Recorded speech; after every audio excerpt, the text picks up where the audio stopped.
Hello நண்பர்களே, welcome to mix media. இன்றைக்கி நம்மளோட வீடியோவில் ரொம்ப நாள் கழித்து ஒரு சூப்பரான ஒரு வெஜிடபிள் குருமா ரெசிபி தான் பார்க்க போகிறோம். நீங்கள் சப்பாத்திக்கு வெஜ் குருமாவில் பொட்டேட்டோ போட்டு பண்ணியிருப்பீங்க, இல்லை நீங்கள் எக்கு போட்டு பண்ணியிருப்பீங்க, சிக்கன் மட்டன் இந்த மாதிரி பல விதமான ஐட்டம்ஸ் வச்சு பண்ணியிருப்பீங்க. ஸோ இது எல்லாத்தையுமே கம்பைன் பண்ணுற விதமாக நம்ம இன்றைக்கி வெஜிடபிள் குருமா தான் பார்க்க போகிறோம். ரொம்ப சிம்பிளாக, ரொம்ப ஈஸியாக செஞ்சிடலாம் அண்ட் ரொம்ப ஹெல்த்தியாகவே இருக்கும். ஸோ வாங்க வீடியோக்குள்ளே போகலாம்.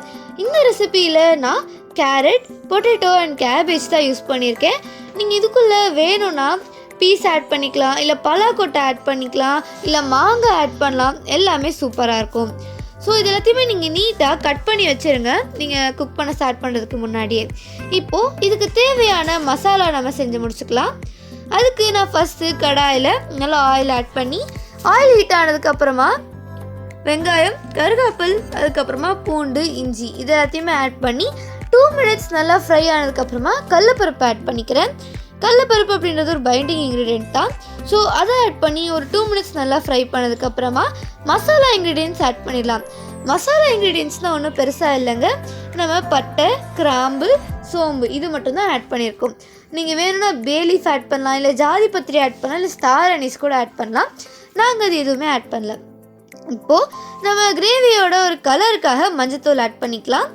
ஆட் பண்ணிவிட்டு நம்ம தேங்காய் பூ ஆட் பண்ணிக்கலாம். நீங்கள் ஹோல் கோகனட்டாகவும் ஆட் பண்ணிக்கலாம், இல்லை இந்த மாதிரி டெசிகேட்டடாக கூட ஆட் பண்ணிக்கலாம். பெரிய டிஃப்ரென்ஸ் உங்களுக்கு எதுவும் இருக்காது. இப்போது இது எல்லாத்தையுமே நல்லா மிக்ஸ் பண்ணி ஒரு 2 minutes நல்லா வதக்கிக்கோங்க. இந்த ஸ்டேஜில் நீங்கள் சால்ட் போட்டுக்கலாம், இல்லை அப்புறமா கூட போட்டுக்கலாம். நான் இப்போது கிரேவியோட குவான்டிட்டியை இன்க்ரீஸ் பண்ணுறதுக்காக மல்லித்தூள் நல்லா ஒரு 2 ஸ்பூன் போட்டுக்கிறேன். அதுக்கப்புறமா காரத்துக்காக 1 ஸ்பூன் மிளகாத்தூள் ஆட் பண்ணிக்கிறேன். நீங்கள் மஞ்சத்தூள் ஆட் பண்ணிக்கிட்டிங்கன்னா எல்லோ கலர் வரும். அதுவே உங்களுக்கு நல்லா ரெட் கலர் வேணும் அப்படின்னு நினச்சிங்கன்னா இந்த ஸ்டேஜில் நீங்கள் காஷ்மீரி மிளகாய் ஆட் பண்ணிக்கலாம். அப்புறமா அதை அரைக்கும் போது உங்களுக்கு நல்ல கலர் வந்துடும். இப்போது அதை ஓரமாக ஆற வச்சு நல்லா அரைச்சி எடுத்து வச்சுக்கோங்க. இப்போது நம்ம கிரேவி செய்ய ஸ்டார்ட் பண்ணிடலாம்.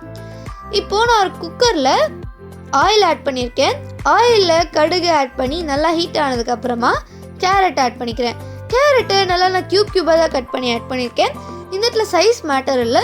ஸோ நீங்கள் சர்க்கிளாகவும் ஆட் பண்ணிக்கலாம், இல்லை பொடி பொடியாக கூட ஆட் பண்ணிக்கலாம்.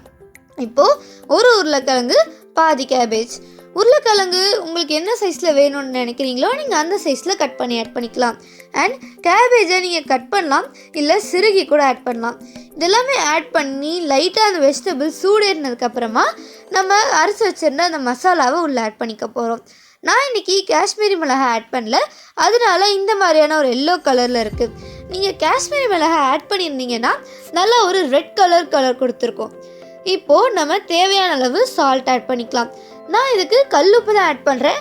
உங்களுக்கு கல்லுப்பில் அளவு தெரியாது அப்படின்னு நினச்சிங்கன்னா நீங்கள் டேபிள் சால்ட்டை ஆட் பண்ணிக்கலாம். இதெல்லாம் ஆட் பண்ணி நல்லா மிக்ஸ் பண்ணிக்கோங்க. ஒரு கொதி வந்த உடனே நம்ம குக்கரை மூடி வச்சிடலாம். நம்மளோட பொட்டேட்டோஸ் எல்லாம் குக் ஆகணும் அப்படின்றதுனால நம்ம 3 விசில்ஸ் விட்டு எடுத்துக்கலாம்.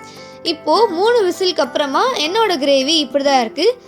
ஸோ கிரேவியெல்லாம் நல்லா ரெடி ஆயிடுச்சு அண்ட் பொட்டேட்டோஸ் எல்லாமே குக் ஆயிடுச்சு. அது லைட்டாக ஒரு கொதி வர அளவுக்கு நீங்கள் ஹீட் பண்ணி எடுத்துக்கோங்க. அவ்வளோதாங்க, நம்மளோட கிரேவி ரொம்ப சிம்பிளாக ரெடி ஆயிடுச்சு. இந்த ரெசிபியை நீங்கள் ரொட்டி, தோசை, இட்லி, சப்பாத்தின்னு எல்லாத்துக்குமே வச்சு உங்களோட கெஸ்ட்டுக்கு நீங்கள் சூப்பராக சர்வ் பண்ணலாம். ஸோ இதே மாதிரி இன்னும் பல விதமான ரெசிபீஸ்க்காகவும், பல வெஜ், பல நான்வெஜ் ரெசிபீஸ்க்காகவும், இன்ட்ரெஸ்டிங் அண்ட் புதுமையான ரெசிபீஸ்க்காகவும் நம்ம சேனலை சப்ஸ்கிரைப் பண்ணிவிட்டு காத்துருங்க. டாட்டா, பாய் பாய்.